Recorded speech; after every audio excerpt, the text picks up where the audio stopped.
کہ میں جو کچھ کر رہا ہوں وہ اس اعتبار سے ٹھیک ہے کہ میں جس پر ایمان لایا وہ میرا ہی رب نہیں تمہارا بھی رب ہے. اب تم خود سوچ لو کہ ایسی ذات کہ جو سب کی رب ہے اس پر ایمان لانا غلط ہے یا ایمان نہ لانا غلط ہے؟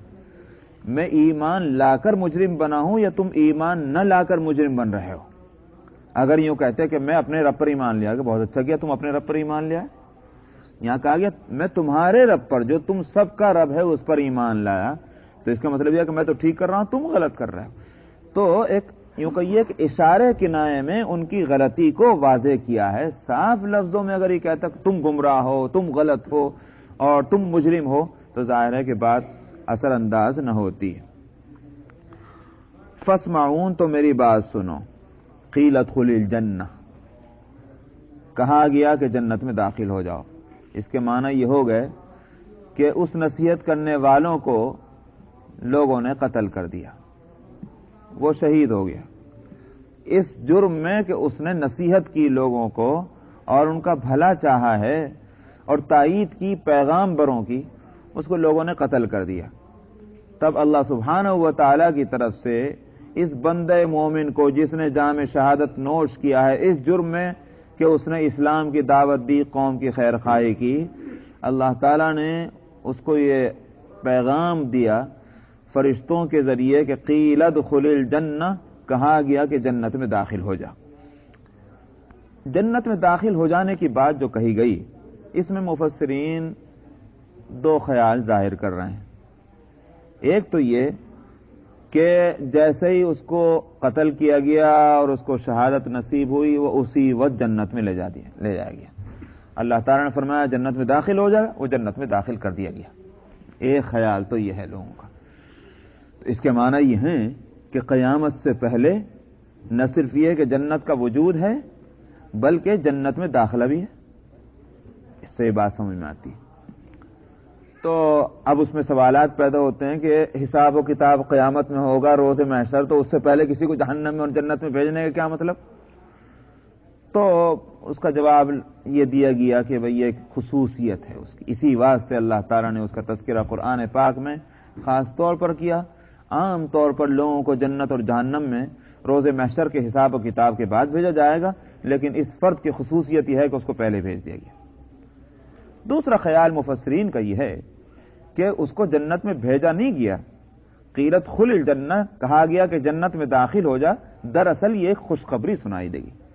اس کو بشارت دی گئی ہے فرشتوں کے ذریعے سے کہ تیرے لیے جنت ہے اور وہ منتظر ہے، اب تو آرام سے رہو، اور ایک وقت آئے گا جس میں سب لوگ جنت میں جائیں گے، تجھے آج ہی ہم اس کو خوشخبری دے رہے ہیں کہ تیرے لیے جنت ہے. ظاہر ہے کہ یہ بھی خصوصیت ہے کہ حساب و کتاب سے پہلے کسی کو یہ بتلا دینا کہ تو جنت کا مستحق ہو چکا ہے، یہ بھی ایک بڑی بات ہے. تو اس پر کوئی اشکال نہیں پیدا ہوتا. جنت تو ہے موجود، لیکن جنت کے اندر داخلہ جو ہے وہ سب کے ساتھ ہوگا، انبیاء علیہم الصلوۃ.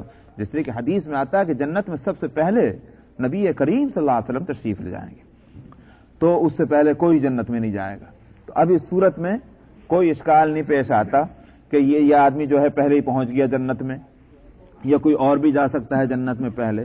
تو یہ ہے کہ اس کو خوشخبری دے دی گئی کہ جنت کے تو مستحق ہے اور جنت تیری منتظر ہے. اب ظاہر ہے کہ یہ بات بڑے اطمینان کی ہے.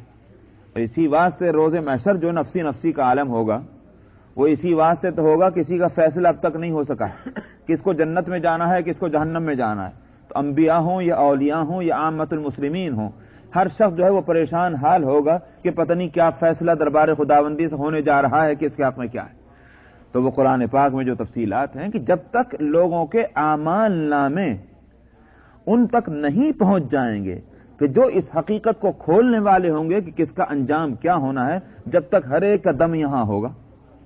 تو وہ اعمال نامے جب تک نہیں پہنچ جائیں، ہوا جب عرش کے نیچے سے چلے گی اور اعمال ناموں کو اڑا کر لائے گی، اور وہ ہوا جو ہے وہ قدرت کی طرف سے باقاعدہ یوں کہیے کہ اس طرح اس ہدایت کے ساتھ چلے گی کہ جس کا جیسا اعمال نامہ ہوگا ویسے ہی اس کے ہاتھ میں پہنچے گا.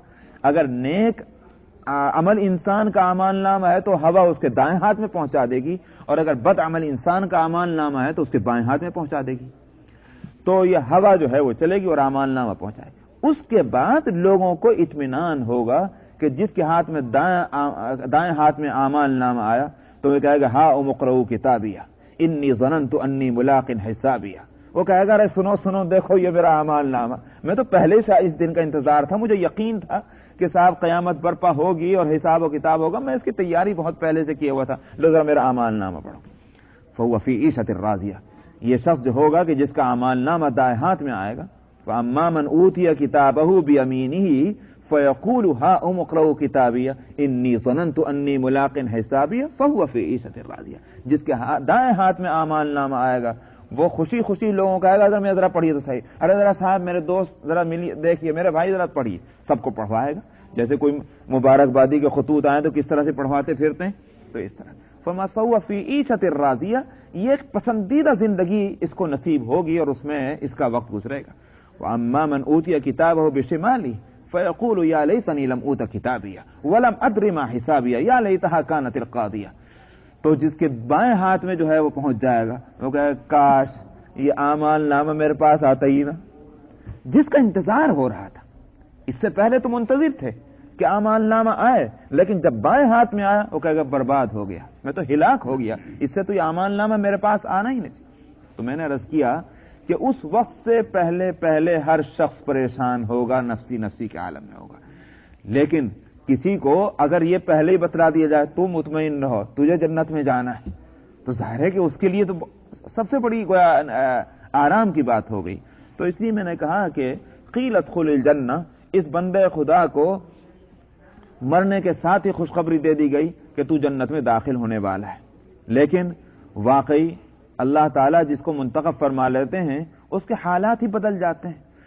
مرنے کے بعد بھی کہ جس کو گویا جس طرح سے موت کا مزہ چکھنا پڑا ہے، سمجھ میں آیا، بستر پر اپنے طبعی موت جس کو کہتے ہیں اس راستے سے نہیں، بلکہ یہ کہ قوم نے اس کے ساتھ ظلم کی، زیادتی کیا اور اس کو گویا قتل کر دیا. لیکن اس بندے خدا کا دل مرے بعد بھی قوم کی ہمدردی سے خالی نہیں. حدیث میں فرمایا کہ اس نے گویا قوم کی خیر خواہی کی ہے، اصلح قوما حیا ومیتا.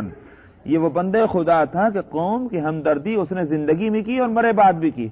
مرنے کے بعد اس نے کیا کہا؟ قال یا لیت قومی یعلمون، کاش میری قوم جان لیتی. کیا جان لیتی؟ بما غفر لی ربی وجعلنی من المکرمین، اس بات کو کہ میرے رب نے میری بخشش کر دی اور مجھے عزت والوں میں شامل کر دیا.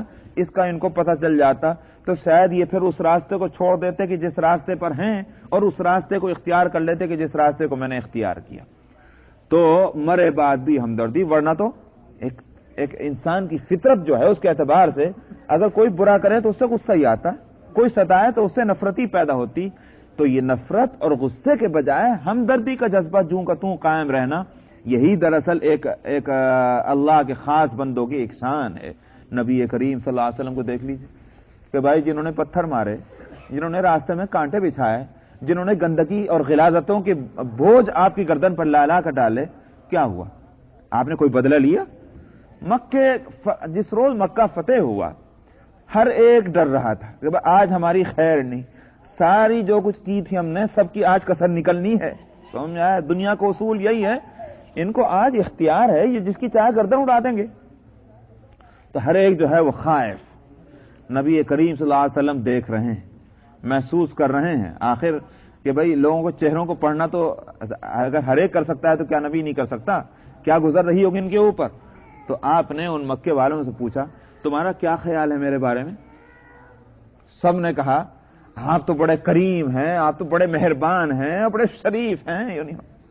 آپ نے فرمایا لا تثریب علیکم اليوم، آج میرا کہنا تمہارے لیے وہی ہے کہ جو یوسف کا کہنا اپنے بھائیوں کے لیے تھا. آخر یوسف نے بھی تو اپنے بھائیوں کو ان کے سارے ظلم اور زیادتی کا کیا بدلہ دیا؟ ان بھائیوں نے جنہوں نے ان کو کنویں میں پھینک دیا تھا، اقتلوا یوسف، قتل کر دو یوسف کو، اور اس طرح قتل کرنے کی کوئی انہوں نے کارروائی کو پورا کیا کہ کنویں میں لے جا کر ڈال دیا، مر جائے گا اپنے آپ خود ہی، ہم کیوں اس کے خون کو اس کے خون سے اپنے ہاتھوں کو رنگے. تو جنہوں نے ان کو ملک عدم پہنچا دیا اپنے دانش میں، اسی یوسف نے اپنے بھائیوں کے ساتھ کیا معاملہ کیا؟ نوازا، مہربانی کا معاملہ کیا. لا تثریب علیکم اليوم کہہ کر نبی کریم صلی اللہ علیہ وسلم نے فرمایا وہی کہنا میرا بھی ہے تمہارے لیے آج کہ آج سب کی بخشش ہے، کسی سے کوئی معاوضہ نہیں۔